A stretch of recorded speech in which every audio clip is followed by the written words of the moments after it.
Welcome. You are listening to the Play Big Queen podcast. This is for you if you are a woman who is an entrepreneur, business owner, professional, leader, or someone who is deeply committed to personal growth, self-improvement, transformation, and living authentically. This is especially for you if you have an invisible disability, whether you are diagnosed, undiagnosed, self-diagnosed, or late diagnosed, and you are working on reclaiming your neurodivergent identity, rebuilding confidence, learning what works for your unique brilliance while breaking free from small people-pleasing conditioning. If you are a visionary change maker interested in advancing your leadership and creating success on your terms, and you want to leave a legacy, if you are navigating disability or neurodiversity as an individual or as an ally, and you are looking for a supportive and inclusive environment to thrive, then this is for you. I am your hostess, Kate Bailey. I am the Play Big Queen. My name is my title and a command for all women. Play Big Queen. I invite you to claim this title for yourself and coronate your Play Big self too, if it serves you. I am a business and embodiment mentor working with women who are ready to rise the fuck up and be your bold, beautiful, sexy ass self, start and grow your big, bold vision, and claim that you too get to have your boldest desires.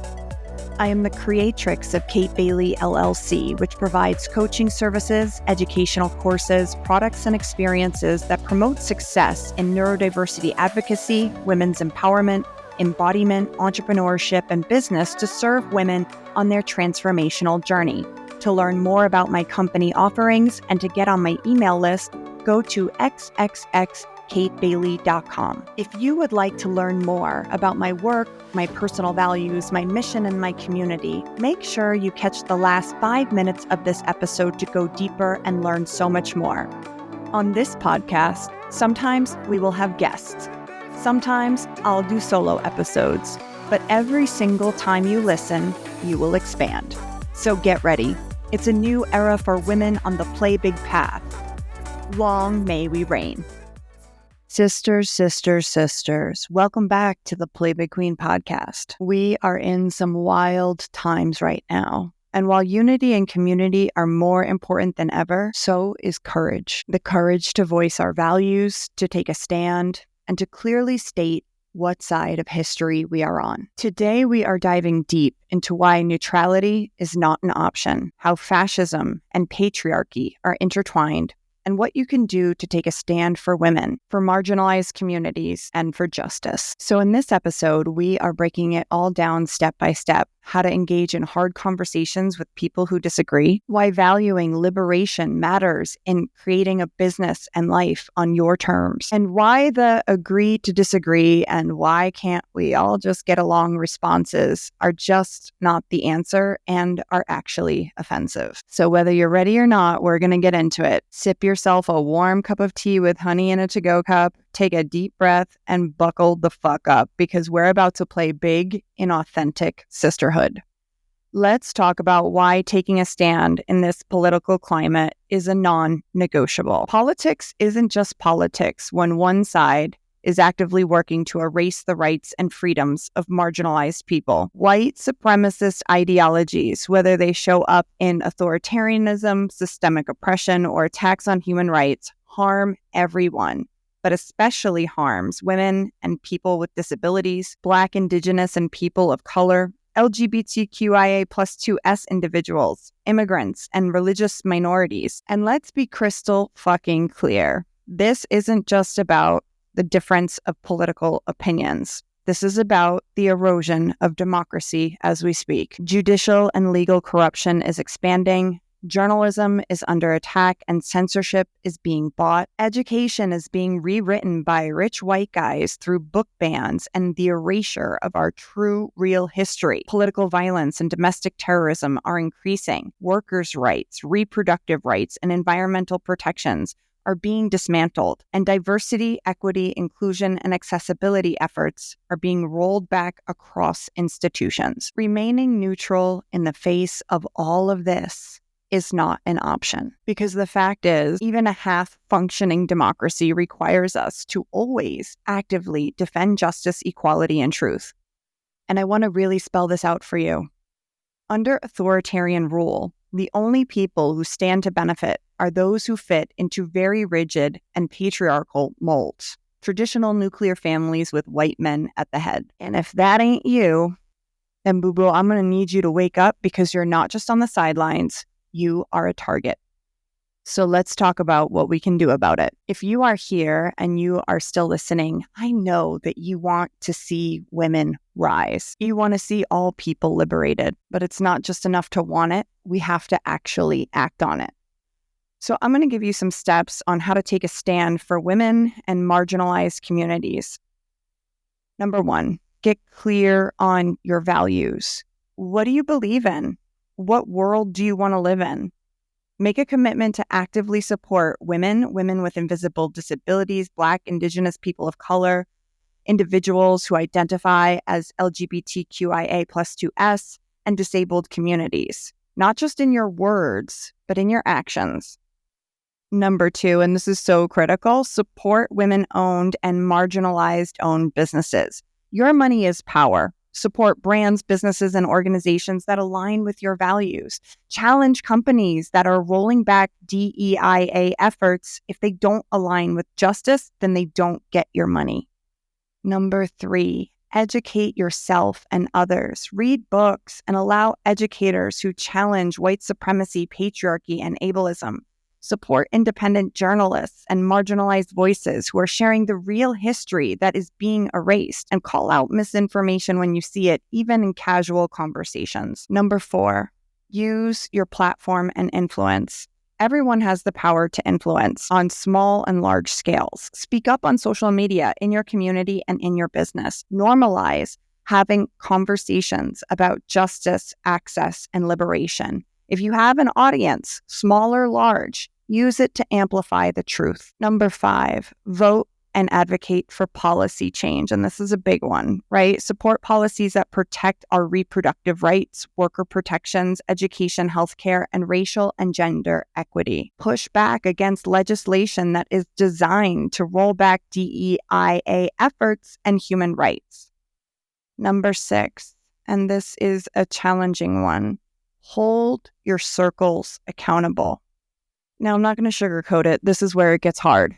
But it's also where the real change happens, with people who are closest to you and actually care about you. Now, this brings me to something that has been hard for me lately, and it's a new and special kind of grief. While everyone in my world doesn't share all the same exact views, many of my sisters and community members are people that I connected with through pole dancing, through my community in emergency medicine, and most significantly, my circle of sisters from my time attending the School of Womanly Arts with Regina Thomashauer. The School of Womanly Arts had a major influence on my Play Big journey, and the sisters I have made through that network have deeply supported me through my devotion to my own identity and healing work and self-discovery in a patriarchal and ableist society that often doesn't support neurodivergent women, women with invisible disabilities, and even less so, persons who have intersectionalities with other marginalized identities, such as our valued members of our LGBTQIA+2S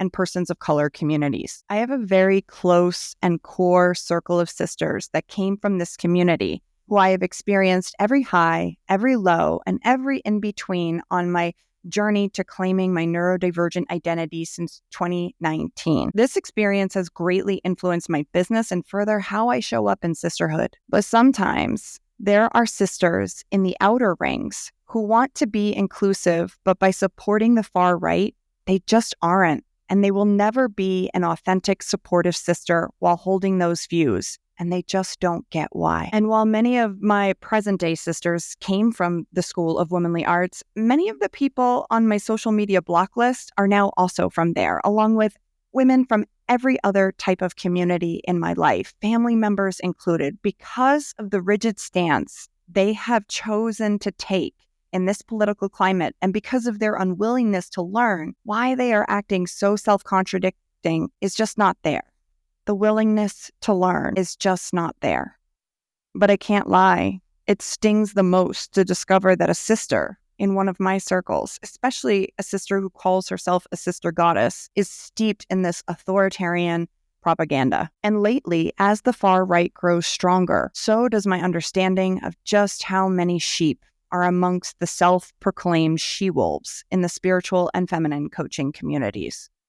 Now, if you're listening to this episode and you're still like, what the heck is the School of Womanly Arts? I'll do a little side quest here to bring you up to speed. The School of Womanly Arts, from which I am a proud pussified graduate, is a program founded by Regina Thomashauer, affectionately known as Mama Gina. Mama Gina is a feminist author and icon, most known for authoring the New York Times best-selling book, Pussy, A Reclamation. I highly recommend reading this book. Her program, the School of Womanly Arts, focuses on empowering women by teaching them to embrace pleasure, sensuality, and self-expression as a path to personal growth and fulfillment. Now, the school is centered around reclaiming feminine power, confidence, and joy, drawing on principles of sisterhood, sensuality, and the idea that pleasure can be a tool for transformation. Key aspects of the School of Womanly Arts program that I also incorporate into my coaching philosophies include pleasure as power, so encouraging women to see pleasure not just as this frivolous thing, but as a vital aspect of their well-being and empowerment. Another aspect is feminine energy, reclaiming and celebrating traditionally feminine qualities like intuition, emotion, and creativity. Self-expression is also another major aspect, helping women reconnect with their desires, their voice, and their authentic self. And also, at the core of all these teachings is sisterhood, building a supportive community of women to uplift and inspire one another. The curriculum often practices things like dance, journaling, visualization, and other experiential activities designed to help women rediscover their joy and their confidence. The school's teachings have traditionally attracted followers like myself who were interested in self-development, body positivity, and a deeper sense of connection to their inner selves. The women who attend the School of Womanly Arts call each other sister goddesses as a nod to the divinity we see in each other and to remember to relate to each other as sisters would. Further, that every woman in the world should be seen as our sister. And the key point is that all sister goddesses have come together to be in community via this prominent advocate against specifically patriarchal structures. All these women have come together around this anti-patriarchal feminist icon, affectionately known as Mama Gina. Now, while Mama Gina herself is also a perfectly flawed human, just like the rest of us on her own journey of understanding, Mama Gina is specifically an icon for openly, ad nauseum, emphasizing the importance of reclaiming feminine power and pleasure to counteract the effects of patriarchy. Now, patriarchy is one of the monstrous arms of this beast-like structure that is globalization as it relates to white supremacy. Patriarchy is a social system in which men hold primary power in roles of leadership, authority, and privilege, while women and marginalized genders face systemic disadvantages. Patriarchy operates in politics, economics, family structures, and culture, and reinforces male dominance and maintains gender inequality. And I think it's important to specify that hating patriarchy does not mean hating men. Oh, quite the contrary. Hating patriarchy means loving men fiercely in a system that harms men too, by reinforcing toxic masculinity, emotional suppression, and unrealistic expectations of men, which prevents many men from fully expressing themselves or ever seeking support. In fact, there are many men who can and do openly oppose patriarchy. Patriarchal culture at its core has historically sought to subjugate and control women's bodies. In contrast, if we have healthy male-dominating cultures, they would seek to simultaneously protect and liberate women's bodies, so we may in fact feel safer in embodying our more feminine-like qualities of surrendering and receiving. We learn through Mama Gina's work and tools like swamping that by embracing the feminine and reconnecting in community around the feminine, individuals of all genders can contribute to dismantling patriarchal systems, which play a major part in leading to liberation for everyone. And again, I am finding that there is this special kind of grief and this special kind of pain that I am discovering within myself as I discover more and more self-contradicting sister goddesses who are falling under the spell of fascism while still chanting, "Fuck the patriarchy." Now, the ADHDer in me, who loves to chug information straight up, feels the need to break down the relationship between fascism and patriarchy and how you can't say that you hate one while reinforcing the other. Fascism and patriarchy are mutually reinforcing systems of control that thrive on hierarchy, authoritarianism, and the suppression of individual freedoms. By upholding patriarchal norms, fascist regimes can consolidate power, ensure social conformity, and suppress dissenting voices, particularly the voices of women, feminists, and LGBTQIA+2S and non-white, non-pure individuals. This symbiotic relationship between fascism and patriarchy ultimately serves to more deeply entrench oppression and maintain the dominance of a select few.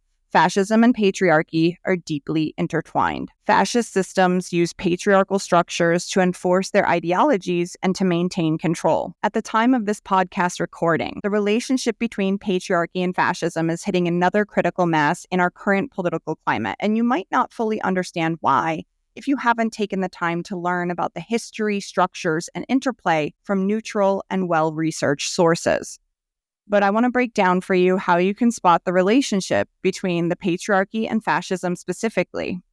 We can see this relationship play out in real life through the reinforcement of traditional gender roles that frame men as leaders and relegates women to subordinate roles. We can see it through the control of women's bodies, where fascist regimes historically and present day exerted control over women's reproductive rights and sexuality, aligning with patriarchal values. There are policies that often include promoting higher birth rates to grow the quote-unquote pure population while criminalizing abortion and limiting access to contraception. This control is tied to the belief that women's primary duty is to serve the state through childbearing and family building, which actually increases the population and ultimately it increases the amount of consumers that can participate in the purchase of goods in the global developing world market. We can also see the relationship between fascism and patriarchy through militarization and toxic hypermasculinity and the glorification of strength, dominance, and aggression. These are the patriarchal concepts of masculinity, and any dissent or weakness is often framed as, quote, feminine and undesirable, reinforcing toxic masculinity as its core value.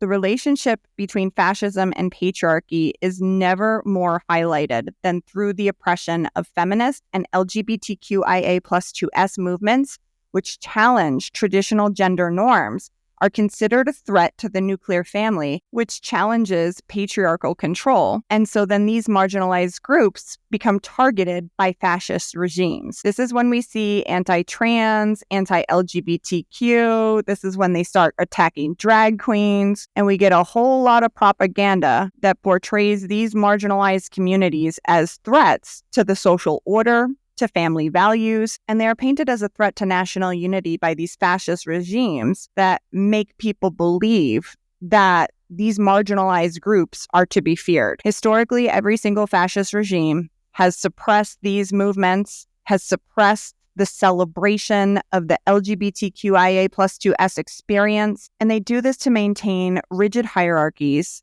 and a homogenous societal identity. We also can clearly see the relationship between fascism and patriarchy through the intersection with racism and nationalism. Fascism often intertwines patriarchy with racism and nationalism, using patriarchal family structures as a metaphor for the nation. Just as men are seen as, quote, the head of the household, the leader of the nation, usually male, is positioned as the father of the nation, demanding loyalty and obedience, which is super attractive to women with daddy issues.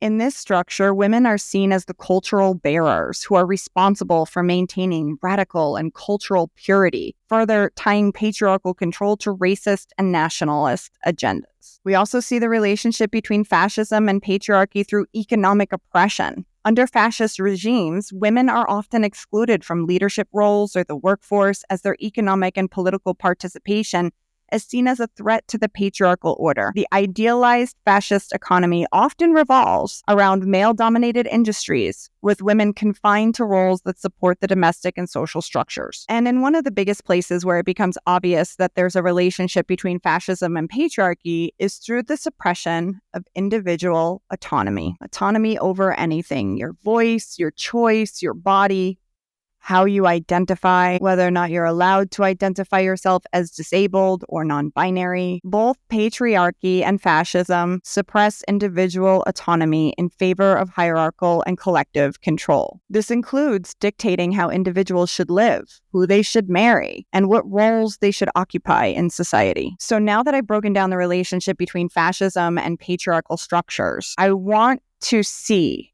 if you can see that if you are a sister goddess or simply a sister who wants to see other women rise and be empowered, I want to know if you can see how you literally cannot do that if you are intentionally, consciously supporting in any way, shape, or form patriarchal or fascist structures. Now, white supremacy, patriarchy, ableism, all the systems of oppression are so deeply entrenched in our history and in our systems that it is often the case that we perpetuate these systems unknowingly, because that's the way these systems are designed. They oppress so much that we don't even know when we are doing it to ourselves and each other. But for the women who know that they don't know how they are unconsciously perpetuating systems of oppression like patriarchy and fascism, and they are willing to converse with you, someone who is conscious about how they are perpetuating the system, I want to set you up for success and share with you about how to have hard conversations with people who don't get it yet. And sis, I know these conversations are hard. I've had them, and I've also lost people because of them. But silence doesn't serve liberation or the love you claim to have in your heart for your sisters. So here's a step-by-step approach to navigating these tough talks. First, you have to start with curiosity, not condemnation. If someone is open to learning, meet them where they are at. Ask them, what makes you believe that? Where did you hear that? This can help us unpack some information and engage logical thinking. Another approach to these conversations is to share your personal stories and your own lived experience. People respond to stories more than they respond to stats. If they respect you, they'll more likely listen to you when you say, this personally affects me and my loved ones, and here's how. I know self-advocacy can be so tiring, but it can also change people's views and help them learn how to authentically support you in sisterhood. Another strategy is to stick to your core values. Instead of arguing facts, bring it back to your values. Again, conversational modeling is something I do with my clients. You could say something to the effect of like, I hear you believe in fairness, dignity, and justice for all people. Can you tell me more about how those values align with what you believe and your actions? Again, being curious and not condemning here can be really helpful. And then another strategy would be to set boundaries if needed. Listen, not everyone is going to be willing to listen, and that's not your job to fix. If someone refuses to engage in good faith, you can say, I care about you, but I won't tolerate harmful rhetoric, and then disengage. It's important to be clear on what you are available for and what you're not available for. And if you're not available for harmful rhetoric, be willing to state that and walk away. And then also something I want to share with you is it's important to plant seeds, but not to expect immediate change. These conversations are long-term work. Playing big means playing the long game. Your job isn't to change minds in just one go. It's to spark critical thinking. Now, one of the most common arguments or responses you may get for not wanting to have this conversation is many people are just going to say, I just want to focus on the positive. And can't we all just get along? Or can we just agree to disagree? So it's really important that you understand why agree to disagree and why can't we all just get along is harmful and flat out wrong. First of all, oppression is not a difference of opinion.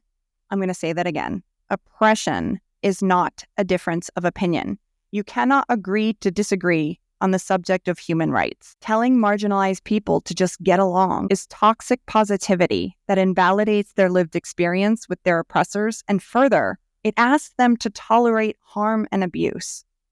If you love someone, if you're in authentic sisterhood with them, you would not tolerate someone abusing and harming them. And when you're neutral on these issues, you should know that neutrality always benefits the oppressor. Silence will equal complicity.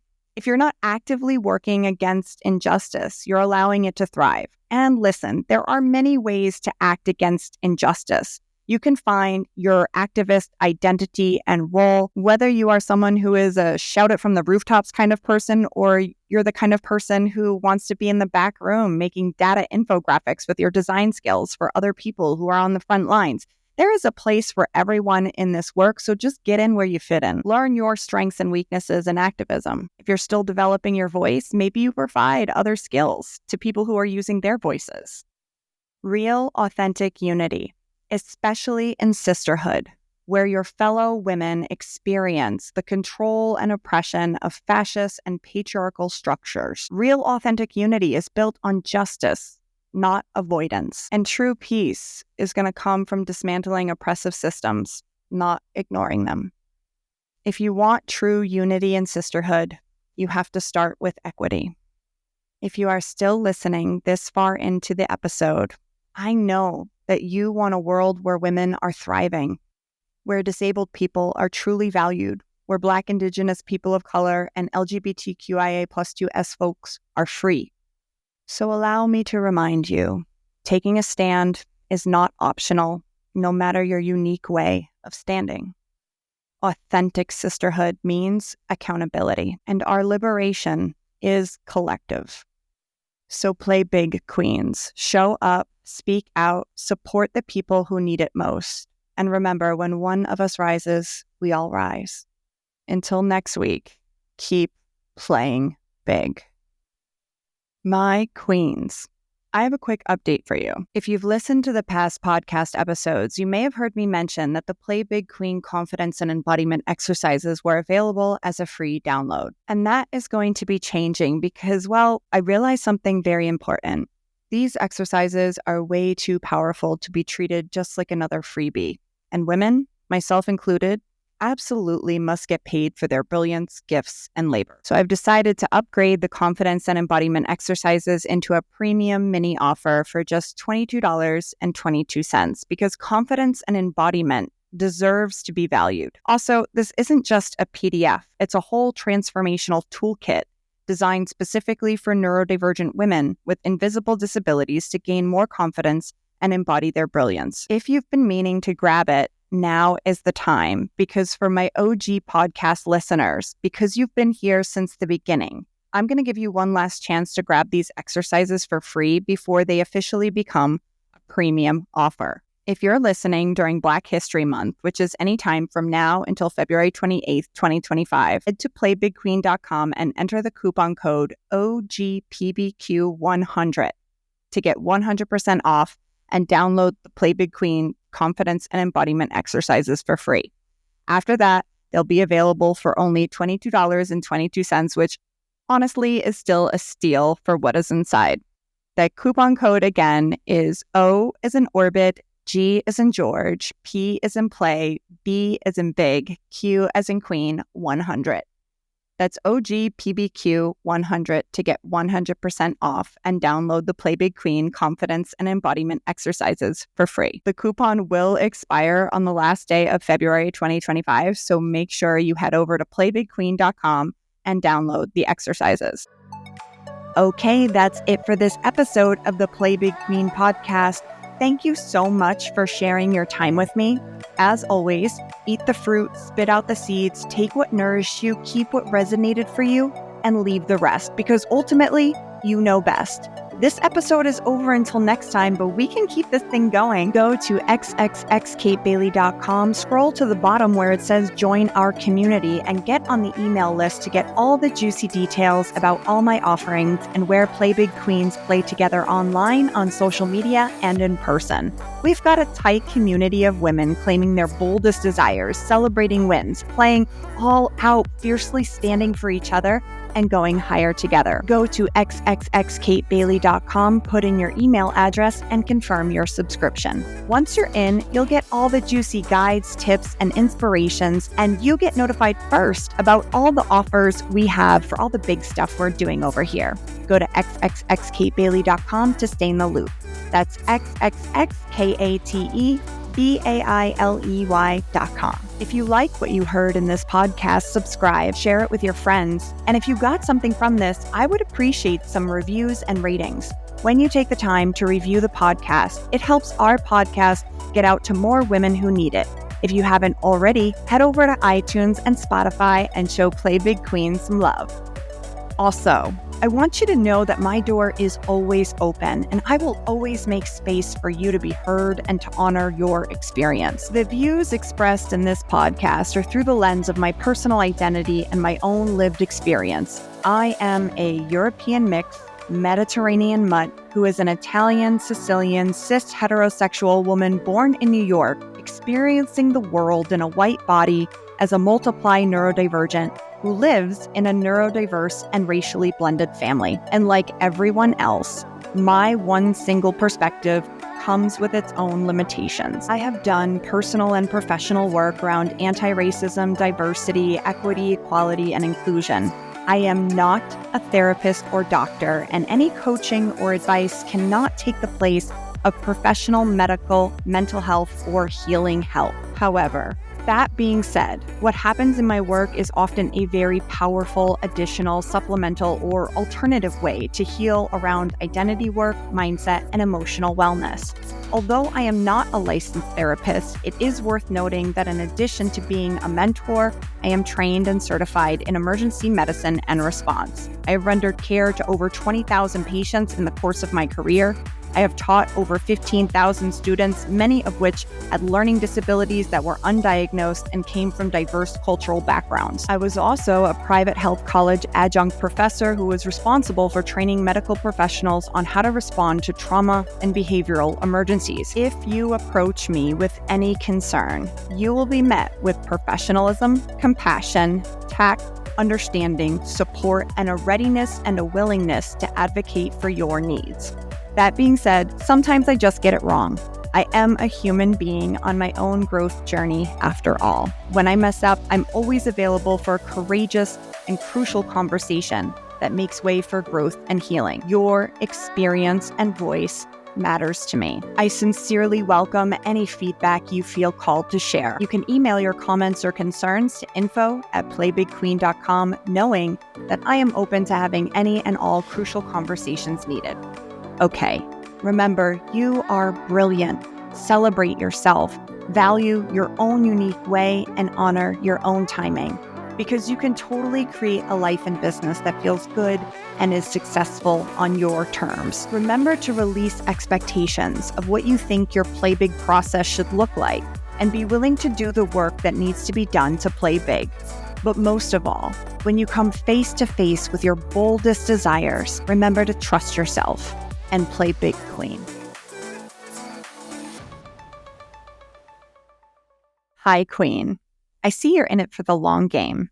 If you reach this part of the podcast episode, it means you're interested in learning more about my work, my values, my mission, and my community. So let's go deeper together.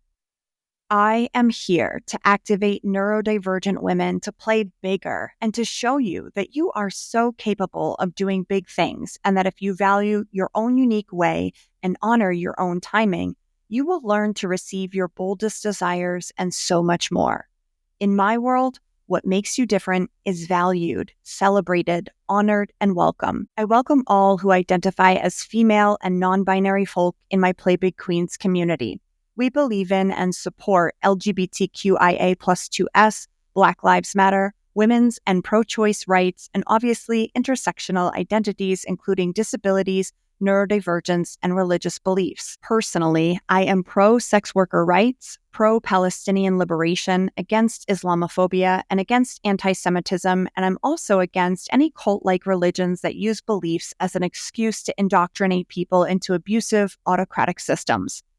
Like many neurodivergent people, we have big hearts and a strong sense of social justice around here. You are encouraged to stay and play in our Play Big Queen community if you share these values. For those who find the word queen does not resonate, perhaps because of imperial associations, the Play Big Self archetype can take any form, and the invitation and activation remains the same. To learn to embody your Play Big Self, to operate from love instead of fear, to go on a Play Big journey in community because you know that no Play Big queen can truly play big alone. To decide to cultivate the courage to use your voice, unmask, reclaim, embrace, and embody your brilliance, and create a life and business that works with the unique way that you work. Through this work, you will come to know the truth of your brilliance deeply. And as you come to know your authentic self, more and more will begin to open up for you. Knowing your unique brilliance will lead to great success and true belonging. In this world, we take the pressure off and learn to step off the traditional path so you can blaze your own trail. My mission is to get you motivated, inspired, and equipped to get into massive action and go on your very own Play Big journey. My mission is to empower at least 10,000 women to fully step into their Play Big self by offering healing, transformative, inclusive, and neurodiverse affirming coaching and content. Through innovative coaching programs, courses, and masterclasses, we provide the tools, support, sustainability, and community needed to help each woman embrace her unique path to confidence, success, and meaningful impact. If just 10,000 women with invisible disabilities and their allies were empowered with neurodiverse affirming and inclusive communication to express their unique brilliance, step into their authority and autonomy, and lead, the world would experience a profound shift towards inclusivity, innovation, and empathy.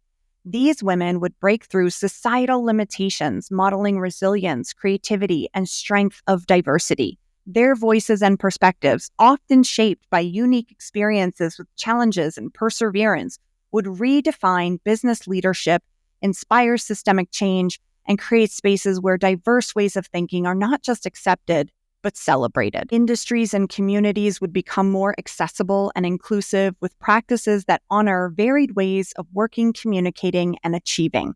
This change would ripple into every area of life and society. Workplaces would become more adaptable, offering a culture of respect for individual strengths. Healthcare and education systems would improve, centering accessibility and compassion in their approaches, and policies would evolve to better support those with invisible challenges, benefiting society as a whole. So many women with so much potential are shrinking in the face of their own brilliance, just sitting on the sidelines waiting for permission instead of getting in the game. The activation of the latent potential in these women, their empowerment, making them visible, would inspire others, reduce stigma around invisible disabilities, and encourage everyone to lead authentically. Their successes will light the way for countless more women to rise, creating a culture of true diversity where every person feels valued, included, and emboldened to contribute their brilliance and lead with it. If you know you are ready for more clarity, confidence, and you want to embody your Play Big self and be supported around creating the big vision for your life and business, then send me an email at info@playbigqueen.com telling me why this work is so important for you, and we can explore opportunities to work together and make your Play Big dreams a reality.